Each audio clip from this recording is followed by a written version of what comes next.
Cuando hay una herencia nos encontramos frente a varias dudas y consultas que se hacen habitualmente en nuestro estudio. Por lo tanto, voy a tratar de simplificar, en palabras no técnicas, todo lo que sucede después que fallece el causante. Y para eso vamos a partir con definir qué es lo que es herencia. Bueno, herencia no solamente es que tú adquieres los bienes que dejó el causante, el difunto, sino que también tú heredas todas las obligaciones que tenía pendiente. Entonces es un tema muy importante, de eso también lo vamos a conversar cuando te señale cómo tienes que hacer la posesión efectiva, aceptarla siempre con beneficio de inventario, pero una vez que ya tenemos definido qué es lo que es herencia, es decir, ya sabemos que no solamente son los bienes, sino que también las obligaciones que dejó el causante, debemos señalar y partir a la segunda etapa. ¿Qué sucede cuando ya la persona fallece y tú quieres disponer de esta herencia? Bueno, tienes que diferenciar si es que una herencia hubo un testamento o no hubo un testamento. Es decir, si la persona que falleció dejó un testamento y está inscrito a lo mejor en el Registro Nacional de Testamento, a menos que sea muy antiguo, bueno, esa herencia se tiene que tramitar ante los juzgados civiles con un abogado. Todos los pasos que se realizan en esa causa civil están encaminados justamente a obtener la resolución que concede la posesión efectiva y realizar las inscripciones correspondientes en los conservadores de bienes raíces para que tú o los herederos puedan disponer de esos bienes. Ahora, cuando no hay testamento, esa herencia se llama herencia intestada. Es decir, esa posesión efectiva, en vez de realizarla en los juzgados civiles, tú la vas a realizar ante el Servicio de Registro Civil. Puede ser en cualquier oficina del registro civil e incluso puede ser online. A diferencia, que es un detalle muy importante, que cuando hay herencia con testamento, la posesión efectiva la tienes que solicitar en el tribunal correspondiente al último domicilio del causante, de la persona fallecida. Por ejemplo, si la persona falleció en Santiago, va a tener que tramitar esa posesión efectiva testamentaria ante el juzgado civil de Santiago, cualquiera de los 30 que existe. Está por turno. Bueno, una vez que se obtienen tanto la resolución de la posesión efectiva, que puede haber sido testamentaria, es decir, en los juzgados civiles, o sin testamento en el registro civil, tú tienes que realizar un trámite que es el declaración y pago de impuesto a la herencia.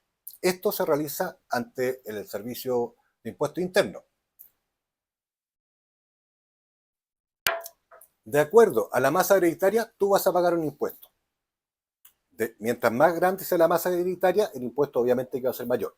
También va a depender el impuesto del grado de parentesco que tú tengas con el causante. Es decir, un impuesto es diferente si lo paga el hijo, por ejemplo, del causante, o hagamos cuenta que el causante en un testamento, dentro del testamento legó, por ejemplo, una propiedad al vecino, que perfectamente lo podría realizar. Y eso también lo vamos a ahondar un poquito más adelante.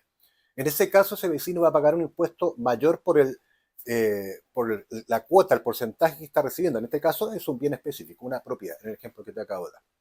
Bueno, siguiendo con los trámites específicos, debemos ver también, y que también hay mucha consulta al respecto, que nos dicen, bueno, ¿cómo sé yo qué bienes dejó mi papá?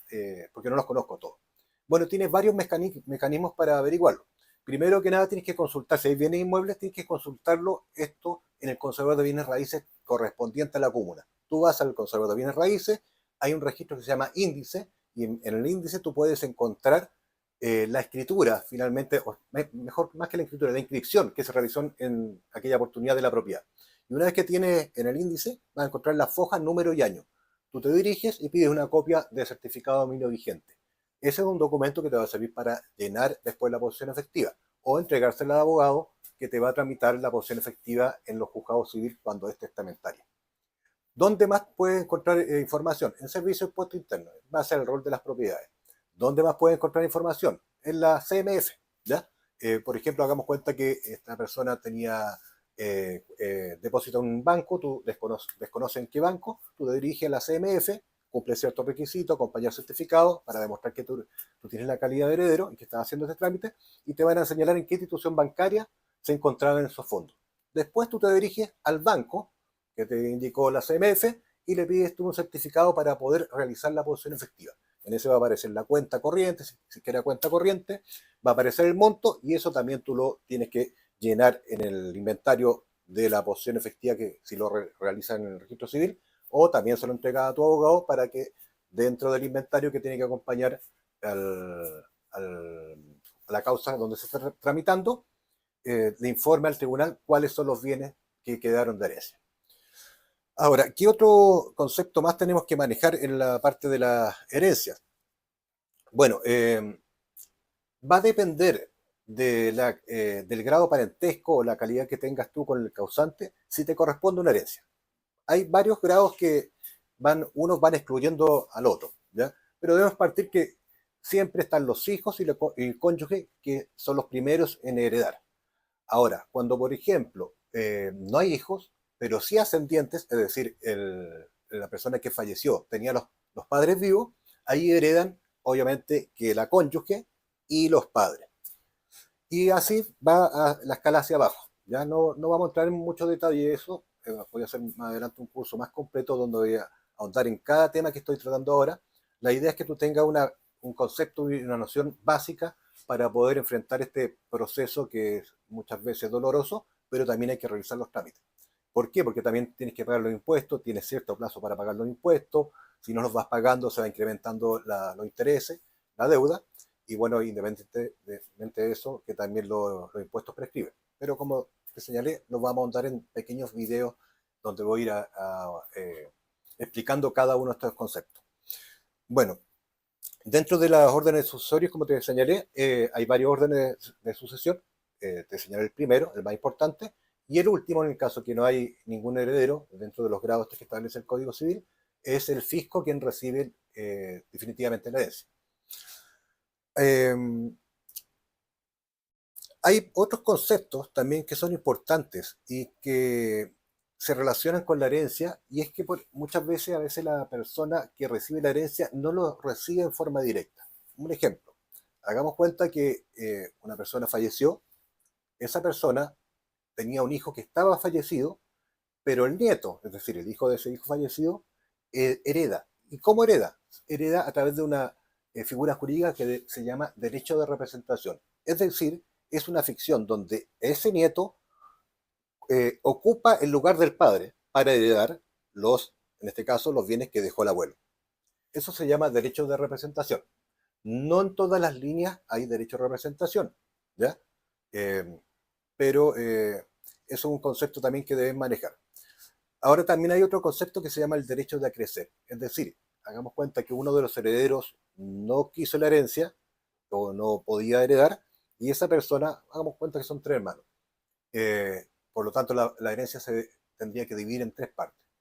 Si ese heredero, ese hermano, no quiso heredar o no pudo por X motivo y no tiene nadie que lo represente, esa cuota va a los otros dos hermanos. Es decir, estos hermanos tienen su derecho de herencia, pero además, por el derecho de crecer, absorbieron la cuota del hermano. Es decir, esa herencia, en vez de dividirse en tres partes, se va a dividir en dos partes. ¿Qué otro concepto más podríamos manejar dentro de estos temas hereditarios? Eh, bueno, los temas un poquito más complicados en casos especiales. Muchas veces también llegan acá al estudio y dicen, mire, la verdad que somos ya tres herederos, pero uno vive en el extranjero o uno es inubicable. Entonces me dicen, no se puede hacer nada porque me dicen que tienen que firmar todo. Bueno, la verdad es que tienen que firmar todos cuando se quieren repartir la herencia de mutuo acuerdo, ¿ya? O cuando, por ejemplo, quieren vender un bien. Se necesita la firma de todos los herederos. Basta que falte una de esas firmas y ese bien no se va a poder transferir o no se va a poder liquidar y hacer la partición de esa herencia. Pero la ley tiene varias figuras jurídicas que nos solucionan ese problema. Pero vamos a la solución más fácil. Hagamos cuenta que esta persona vive en el extranjero y es ubicable, o sea, hay contacto telefónico o por correo.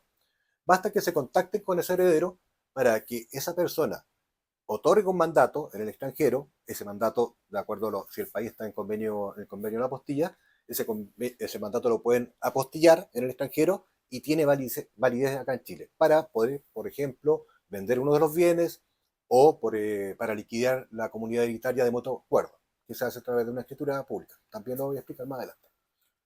Bueno, en el caso que no encontremos que esta persona es inubicable, Hay otros mecanismos legales, ¿ya? Se nombran curadores, es decir, acá se le pide a la justicia que se le nombre un representante que lo va a representar en el juicio de partición.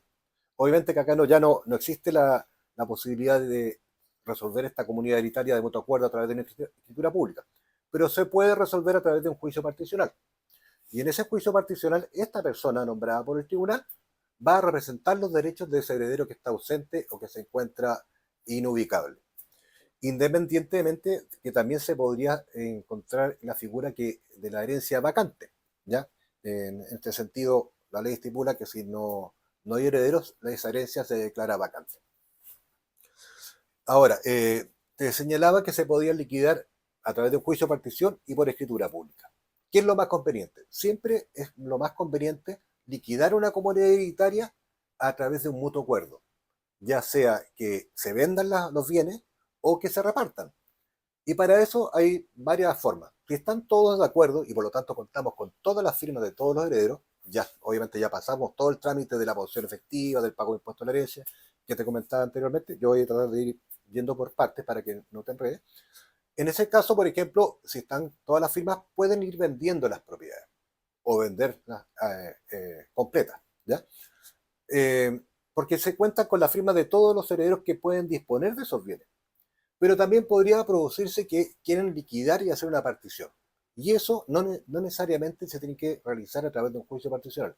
Cuando están todos de acuerdo, lo que se estipula es se hace una escritura. Nosotros realizamos una escritura, por ejemplo, donde se señala todos los herederos, todos los bienes, se sacan, bueno, todas las deudas que tenía para restarla a la masa partible, y finalmente se van formando hijuelas. ¿Qué es una hijuela? Es la parte que le va a corresponder a cada heredero. Entonces, hagamos un ejemplo. Hagamos un ejemplo que hay tres propiedades del mismo valor y a través de una escritura de liquidación y partición y adjudicación, eh, habiendo tres herederos, deciden que cada uno se va a quedar con la propiedad. El primero con la propiedad A, el segundo con la B y el tercero con la C. Por lo tanto, en esa escritura se hace todo este mecanismo que te señalo y se adjudica la propiedad al heredero 1, la propiedad A, al heredero 2, la propiedad B y al heredero la propiedad al heredero 3, la propiedad C. Y con esa escritura, ya firmada en la notaría, tú puedes ir al conservador de bienes raíces y inscribir ya la propiedad exclusivamente en el dominio de las personas que fueron adjudicadas a esa propiedad. Y con eso se disuelve la comunidad hereditaria, porque cada heredero quedó con un bien determinado. Hay muchas formas de poder realizar este trámite, porque el ejemplo que te estoy dando es para que sea muy fácil para entender, pero por lo general, obviamente que los bienes, las propiedades no tienen el mismo valor. Por eso es el trabajo que tiene que realizar el abogado para que esta liquidación se ajuste a lo que desean los herederos y cumpla obviamente con todos los requisitos legales para poder inscribir las propiedades. También, ¿qué puede suceder? Que muchas veces alguno de los herederos dice, la verdad que ya no me interesa esto y yo quiero vender mi derecho. Y esa venta se produce a través también de una escritura pública de cesión de derecho real de herencia, que lo puede hacer a favor de uno de los mismos herederos, de los otros herederos, o puede ser también a través de una escritura celebrada a favor de un tercero, es decir, un tercero compró el derecho real de herencia. ¿Qué sucede? La persona que adquiere este derecho real de herencia hace las veces de ese mismo heredero, es decir, podría perfectamente esa persona que compró el derecho real de herencia de una persona X solicitar la posesión efectiva y porque cumple la misma calidad de heredero, y esa posesión efectiva va a ser concedida a nombre de él y obviamente que de los demás herederos. Es decir, ocupa el lugar que tenía ese heredero en la sucesión del causante. Hay otras veces que también ceden los derechos, pero de un bien inmueble. Eso no lo aconsejo porque trae problemas, trae confusiones. Probablemente también el conservador no lo inscriba. Va a depender mucho de cada conservador. Por lo tanto, no te recomiendo eso. Como tampoco recomiendo vender cuotas de terrenos. Muchas veces la gente dice, compré acciones y derechos sobre un terreno, que era obviamente de una persona. Eh, Eso hay que estar muy atento porque muchas veces esa cuota de derecho y acción y de derecho no cumple con el requisito para que finalmente esa propiedad o ese pedacito de terreno que compraste tú puedas inscribirlo y quedar a nombre tuyo. quedas prácticamente atrapado en una comunidad. Este es otro tema que también voy a tocar en un video más adelante, pero ya específicamente todo este problema de los terrenos irregulares que no cumplen con la media hectárea. eh, por lo general las propiedades agrícolas no pueden ser inferiores a la subdivisión a media hectárea. Hay excepciones, sí, de 3 hectáreas, terreno indígena, pero lo voy a tocar en ese video. Bueno, ya me fui para otro lado. Volviendo al tema. Bueno, como te señalé, estos bienes se pueden liquidar hasta a través de esta escritura pública, que es lo más aconsejable. Pero en el caso que te encuentres imposibilitado de realizar esta liquidación de mutuo acuerdo, ya sea porque uno de los herederos no quiere hacer nada, o porque, por ejemplo, está viviendo en la propiedad y no le conviene esta liquidación, el otro mecanismo ya es justamente el juicio arbitral. El juicio arbitral que finalmente te resuelve el problema. Hay ciertos mitos sobre el juicio arbitral que no le conviene a nadie eh, y que va a sacar muy poco dinero, pero también te lo voy a comentar más adelante en este video, en este mismo video. ¿Qué pasa con el juicio arbitral? ¿Ya? Pero nos vamos a encontrar vamos a explicar ahora la figura de los problemas, todos los problemas que tú puedes tener antes de llegar al juicio arbitral. Y te acabo de señalar que a veces uno de los herederos no quiere firmar nada, no le interesa vender porque a veces está viviendo la propiedad o está ocupando la propiedad, la está arrendando él, recibiendo las rentas, todo eso. Que son otro de los problemas que surgen dentro de una asociación. Bueno, problemas hay infinitos. Lo importante es que todos los problemas se pueden resolver. Tienes que acudir a alguien que se dedique a estos temas. Bueno, el caso, por ejemplo, de uno de los herederos que vive en la propiedad. ¿Ya? Entonces, hay mecanismos, por ejemplo, tú has escuchado hablar del cese del goce gratuito. Bueno, esta es una acción que se presenta en los juzgados civiles. ¿Y qué busca esta acción? Que ese heredero que está ocupando en forma exclusiva el bien lo restituya prácticamente a la comunidad hereditaria, pero más que nada que se cobre una renta. ¿Ya? Eso es realmente el objetivo final del cese del goce gratuito. Volvamos al mismo ejemplo, 3 herederos. Uno de ellos está ocupando la propiedad, los otros 2 pasan años que no pueden ocupar la propiedad, no la pueden arrendar. Entonces, cualquiera de esos herederos que está afectado puede demandar de cese del goce gratuito ante los juzgados civiles, para que ese heredero pague la renta proporcional a los derechos que no le corresponden a los demás herederos. Es decir, si esa persona está ocupando la propiedad, tendría un 33% de derechos para ocupar esa propiedad, porque el otro 33%, punto 333, lo tienen los otros 2 hermanos. ¿Ya? En este caso, en el juicio, ¿quién se va a establecer? Una renta, se va a evaluar la propiedad, va a decir, bueno, un tasador, esta propiedad podría arrendarse en 300.000 pesos, por lo tanto, el tribunal, ¿qué le va a decir? Bueno, usted, como es heredero que está ocupando la propiedad, tiene que pagar 200.000 pesos, 100.000 pesos a cada uno de sus hermanos por seguir ocupando esta propiedad. También, cuando hay muchos bienes y estos están también dispersos, no lo está manejando nadie, o a veces están concentrados, lo está administrando solamente uno de los herederos, existe otra acción, que es el nombramiento de un administrador pro indiviso. Es decir, la justicia nombra a una persona que administra estos bienes, obviamente se le paga una renta por estos servicios, pero él toma todos los bienes y los administra, es decir, los arrienda, si son negocios, se carga de ellos, y las utilidades, todas las rentas, sacados los gastos, obviamente, que tiene que realizar, si hay que hacer, por ejemplo, reparaciones en la casa, se rompió una cañería, va a tener que cubrir ese administrador, un verdadero administrador, cubrir esos gastos, y todas las utilidades, menos su honorario, obviamente, mensuales, se distribuyen en base a la cuota hereditaria de cada uno de los herederos. Ahora, estos mecanismos, el cese del goce gratuito y el administrador por indiviso, son convenientes, depende del caso. Y te voy a explicar por qué. Porque todos los procesos son largos y tienen un costo. Por lo tanto, muchas veces el nombrar, por ejemplo, que se decrete el cese del goce gratuito, te va a significar un gasto y también una probabilidad que esta persona finalmente no pague la renta que le condenó el tribunal. ¿Ya? Y va a tener que recurrir a otros mecanismos legales. Por lo tanto, va a encarecer. Es lo típico que sucede cuando, por ejemplo, hay un arrendatario moroso que te deja pagar la renta. ¿Qué tienes que hacer? Demandar para poder desalojarlo, obviamente, y poder recuperar tu propiedad. Pero estás varios meses sin recibir esa renta. Bueno, entonces va a depender mucho de cada caso, estudiar cada caso, qué es lo que es más recomendable. Si derechamente entablar esta acción en los juzgados civiles o irte directamente a un juicio particional. Por eso te digo, va a depender de cada caso. El cese y el goce gratuito, como el administrador por el indiviso, pueden ser solicitados en los juzgados civiles, pero también ante el juez árbitro. Entonces va a depender del abogado cuando haga tu estudio, qué te va a recomendar.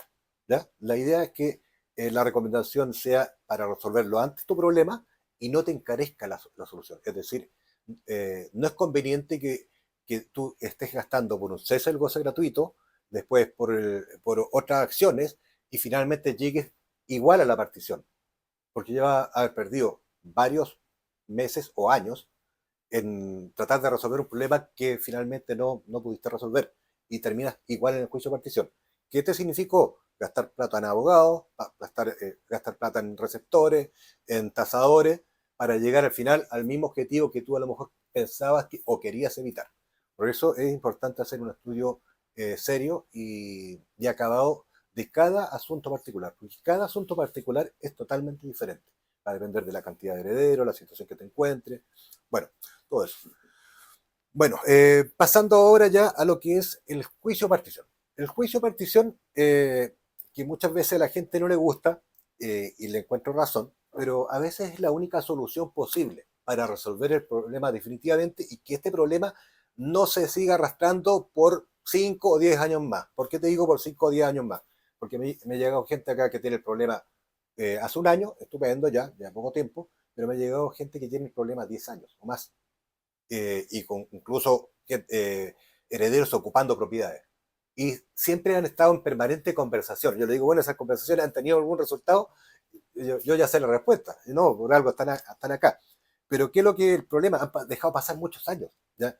Y en esos muchos años pueden suceder cualquier cosa. Entonces lo importante es siempre liquidar una comunidad hereditaria o cualquier tipo de comunidad. Las comunidades por lo general traen problemas, traen peleas, traen disputas familiares, por lo tanto yo no recomiendo nunca que se mantenga una comunidad hereditaria, como también una comunidad que está, una sociedad por ejemplo comercial que está fracasada o pelea entre los socios. Bueno, me voy para otro lado siempre, ya, aquí, bueno, eh, ¿en qué estaba? Ya, bueno, el juicio de partición, entonces, que muchas veces como te señalaba, es la última opción, pero es la solución que te va a traer tranquilidad, te va a resolver el problema y vas a obtener algo de dinero que en esos 10 años no obtuviste. Es decir, vas a terminar con el problema y vas a tener algo dinero para poder disponer, ya sea para tus gastos personales, para el gasto de la universidad de tus hijos, para viajar, para comprarte un vehículo, una casa, va a depender de la masa hereditaria partible. Ahora, ¿qué es lo importante para iniciarte este proceso de partición? Primero que nada, revisar todo lo que son los títulos. El abogado te va a pedir los títulos de la propiedad, te va a pedir las posiciones efectivas. Si no están hechas las posiciones efectivas, hay que realizarlas y hay que ver que estén todas las posiciones efectivas. ¿Y por qué te digo todas las posiciones efectivas? Porque muchas veces las herencias están confundidas con otros patrimonios. Te voy a explicar dos tipos de confusión, ¿ya? Eh, a veces el bien hereditario está confundido con los bienes de la sociedad conyugal. Ejemplo, vamos a los ejemplos para que me puedas entender. La persona que falleció, que tenía 3 hijos, además tenía una cónyuge. Esa cónyuge estaban casados en sociedad conyugal y ellos adquirieron una propiedad, casados en sociedad conyugal. Es decir, la compró, por ejemplo, el marido, pero casado en sociedad conyugal. Bueno, esa propiedad es el bien hereditario, sí y no. La verdad es que esa propiedad, si están casados en sociedad conyugal, la mitad de esa propiedad es herencia, porque la mitad es de la cónyuge que está viva. Por lo tanto, ese 50% forma los bienes de la herencia. Pero esos bienes están confundidos. Por lo tanto, ¿qué es lo que tiene que hacer el juez árbitro? Y ahí en esos casos siempre te recomiendo que se demande de juicio de partición y de liquidación de sociedad conyugal. Porque muchas veces el juez árbitro va a decir, bueno, y ha sucedido, sabe que yo fui nombrado para disolver la comunidad hereditaria, pero no tengo la facultad para poder liquidar la sociedad conyugal, porque usted no la solicitó. Entonces, siempre es recomendable, en ese caso que estoy contando, solicitarle al juez que nombre un juez árbitro liquidador, o sea, partidor, para que liquide tanto la comunidad hereditaria como los bienes de la sociedad conyugal, porque están confundidos. O sea, tienen que separar los patrimonios para poder recién liquidar el 50%. Yo te estoy dando el ejemplo de una propiedad.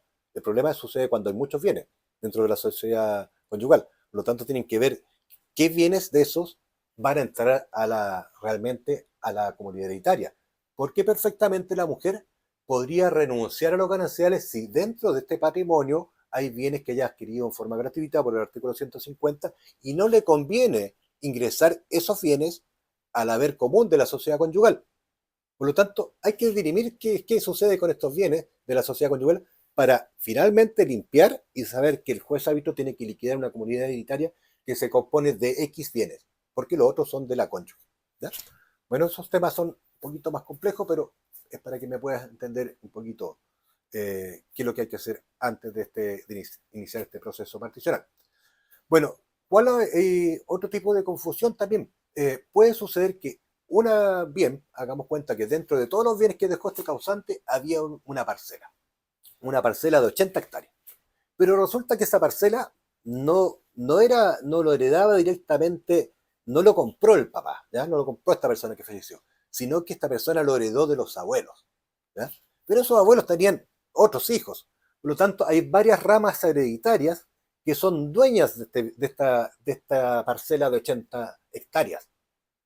Por lo tanto, ese juez árbitro no va a poder liquidar la parcela propiamente tal, porque solamente este caballero dejó los derechos que le correspondían en esa herencia. Hagamos cuenta que él era un hijo de 8 hermanos en total. Significa que esa parcela está dividida en 8 partes. Pero resulta que este otro hermano, hagamos cuenta que el caso que estamos presentando, el heredero 1. El hermano de este heredero 1, el hermano número 2, también está fallecido y dejó 2 hijos. Significa que a este juicio particional, para poder liquidar este bien común, que es la parcela de 80 hectáreas, tenemos que llamar a todos los que tienen derechos en esa parcela. En este caso, tenemos que llamar a las 8 ramas hereditarias que forman el 100% de los derechos en esta parcela. Y si este hermano número 2, que se encuentra fallecido, dejó 2 hijos, estos 2 hijos tienen que hacer la posesión efectiva para poder llevar a cabo la partición. Mientras no se haga esta posesión efectiva, el juez árbitro no va a poder liquidar ese bien en común, es decir, esta parcela de 80 hectáreas. Y la pregunta que surge ahí, bueno, ¿qué pasa si estos herederos no quieren hacer la posesión efectiva? Y que suele suceder mucho, porque a veces esta rama número 2 está viviendo en la parcela. Por lo tanto, los hijos saben que si hacen la posesión efectiva, esta persona de acá va a poder demandarlo a todos y no hacer la posesión efectiva. Bueno, en ese caso también existe el otro mecanismo, vamos a volver un poquito atrás a los casos especiales, y existen, por ejemplo, hay un juicio que se llama aceptación o repudiación de herencia, ¿ya? Donde tú entablas esta demanda contra este heredero que no ha aceptado la herencia y que no sabe acaso va a querer la herencia porque no hace la posesión efectiva, para poder forzarlo un poquito que haga la posesión efectiva. La ley le concede un plazo de 40 días desde que está notificada para aceptar o repudiar la herencia. Si en esos 40 días no dice nada, estando notificada, se entiende que esa persona repudió la herencia. En los casos que me ha tocado ver, solamente en un solo caso pasó eso. En todos los demás casos siempre aceptan la herencia. Obviamente porque la aceptan porque saben que van a perder bienes y por lo tanto dinero y que les corresponde a ellos. Entonces esa es una forma de poder solucionar esta situación. Una de las formas. Ya, volvamos al juicio de partición. Bueno, una vez que el abogado revise los títulos y sepa que están hechas todas las posesiones efectivas, ya sea una o hay que hacer 2 o 3, y está en condiciones de demandar, va a presentar una demanda ante los juzgados civiles. Esa demanda se presenta en contra de todos los herederos o comuneros. En el caso que te señalé, en el último caso que estábamos conversando, había una comunidad sobre una parcela de 80 hectáreas.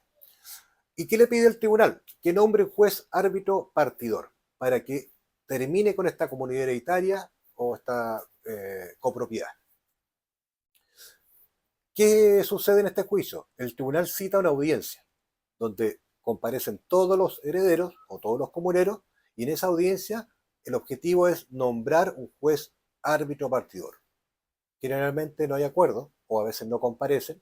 Si estando notificados se realiza igual el comparendo, o la audiencia, como quieras llamarlo, y el juez quiere resolver. Quieren resolver para nombrar un juez árbitro. Y desde la fecha que quieren resolver suelen pasar varias semanas, en algunos tribunales que son más lentos, incluso meses, lamentablemente. Pero bueno, ese espacio sirve también para volver a negociar. Muchas veces se negoció y no se llegó a acuerdo, pero ya cuando están demandados y saben que ya viene el juicio encima, realmente se sientan a conversar. Entonces, nosotros, ¿qué es lo que hacemos como abogados? Nos sentamos a conversar con las partes a ver acaso llegamos a un acuerdo. Y si llegamos a un acuerdo, perfecto, estupendo. No pasamos a la segunda etapa. Dejamos detenido el proceso hasta ahí y obviamente que celebramos los acuerdos por escritura pública, porque los acuerdos de palabra se los lleva el viento. Bueno, si no se llega a acuerdo, por lo menos ya se avanzó. ¿Y qué es lo que nos falta? Es que el juez del juzgado civil nombre al juez árbitro, y una vez que está nombrado el juez árbitro, esta persona tiene que asumir el cargo. Una vez que asume el cargo, empiezan todos los trámites, ya no en los juzgados civiles, sino que en la oficina del juez árbitro. Generalmente ahora prácticamente todos los juicios arbitrales se están haciendo online. ¿Ya? Eh, no tenemos ninguno presencial. No, ninguno. Bueno, todos los juicios prácticamente se están haciendo online. Por un asunto de comodidad más práctico, los comparendo muchas veces, algunos jueces árbitros lo graban, o sea, que quedan grabados en las video reuniones. Bueno, y ahí está lo que no les gusta a la gente y que dicen el problema, que el juicio arbitral tiene un costo. Y sí, sí tiene un costo más alto, pero muchas veces, como señalé anteriormente, es la única forma de solucionar este problema, este conflicto y obtener liquidez, obtener algo de dinero que estos herederos no han percibido a veces durante 10 años más, y con la posibilidad de perder la herencia. ¿Ya? También voy a comentar un poquito cómo tú puedes perder la herencia. Bueno, el proceso arbitral empieza con el primer comparendo, donde se cita a todas las partes por el juez árbitro, a la oficina de él, en este caso, por ejemplo, por internet. Comparecen las partes, representadas por sus abogados, tienen que estar representados por los abogados para que tengan derecho a voz y voto, se puede señalar, y empieza todo el proceso, donde se ve acaso la propiedad tiene comprador, si es que no hay comprador, se va a solicitar una tasación para poder poner los bienes a subasta. Pero también puede suceder que no lleguemos a la subasta, es decir, que estas propiedades se pueden repartir. Y ahí lo que hace el juez árbitro, lo mismo que hacíamos nosotros en la escritura pública, formar la hijuela, que sean de similares características, por ejemplo, si alguien le deja una propiedad y un auto, al otro también ojalá dejarle una propiedad de un auto, una propiedad de dinero, y se forman los lotes. ¿Ya? Y eso se distribuye. O sea, tiene varias formas de distribuir la herencia. Venta, si que hay comprador, remate, si que no hay comprador y los bienes no aceptan subdivisión, o formar estos lotes o subdividir, incluso se puede subdividir si que están de acuerdo los herederos. Por ejemplo, este campo de 80 hectáreas lo podría dividir si queda el metraje y formar lotes independientes para adjudicarlo a cada uno de los herederos. Bueno, y finalmente el juicio termina en un laudo y ordenata, ¿ya? Que es una sentencia, finalmente no te voy a complicar con eso, es una sentencia donde el juez dijo yo recibí esto, estos son los bienes, saqué las bajas de la herencia, las bajas de la herencia son las deudas que tenía esta persona, y se distribuyó la herencia de tal forma, a cada uno le pague. Y ahí termina todo el proceso particional y terminan justamente los problemas que trae la comunidad hereditaria. Temas que dejé pendiente en este video, que te dije que era muy importante que tú cuando hagas la posición efectiva marques una casilla que dice con beneficio de inventario. También, si lo piden los juzgados civiles, también con beneficio de inventario. ¿Qué significa con beneficio de inventario? Hagamos cuenta que yo tengo esta tasa, dejé de herencia esta tasa. ¿Ya? El heredero la recibe sin beneficio de inventario. Y el acreedor, hagamos cuenta también que esta persona fallecida tenía deudas, y aparece el acreedor y dice, ¿sabe que usted, o sea, su papá me debía la tasa, pero también me debía unos lentes? Entonces yo le voy a decir, con beneficio inventario, yo le voy a decir, bueno, yo te pago la tasa, que es lo que recibí de la herencia, pero no te pago los lentes. Pero si yo no firmé con beneficio inventario, voy a tener que entregar la tasa que recibí más los lentes. ¿De dónde voy a sacar los lentes? Tendré que comprar los lentes. Aquí voy con esta explicación.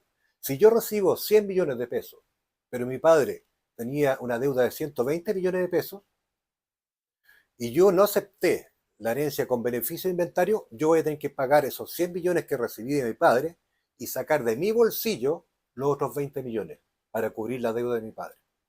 Por eso es muy importante que la porción efectiva tú la hagas con beneficio de inventario. ¿Qué otro punto más dejé en el aire que se podría ver en este video? Me parece que nada. Es un video bastante cortito, resumido, todas las etapas. Como te señalé, más adelante voy a sacar un video, van a ser unas clases que van a estar enfocadas eh, no solamente a cualquier público, sino que también a estudiantes de Derecho que estén cursando esta materia. Por lo tanto, voy a profundizar mucho más en estos temas. La idea es explicar esto en forma más sencilla, como pienso que lo he hecho acá en este video, para que lo entienda cualquier persona. Vamos a lo mejor un poquito elevar ciertos términos, pero la idea es que se siga entendiendo y comprendiendo esta situación del derecho sucesorio por cualquier persona que quiera ver este video, revisarlo, guardarlo, para que cuando tenga dudas y se encuentre frente a esta situación, sepa un poquito el terreno que está pisando. Pero siempre te recomiendo que te asesores en todos los temas por un abogado que se dedique a esta materia de derecho sucesorio, de herencia. Eh, el derecho tiene varias áreas, por lo tanto es importante que cuando tú tengas un problema de derecho laboral, vayas con un abogado laboralista. Si tienes un problema de herencia, vayas, o en este caso, vengas con nosotros que vemos estos temas de herencia y de propiedades. Bueno, hasta aquí dejo el video y espero que te haya gustado. Si es así, me conformo con que me des tu like y nos vemos en el próximo video.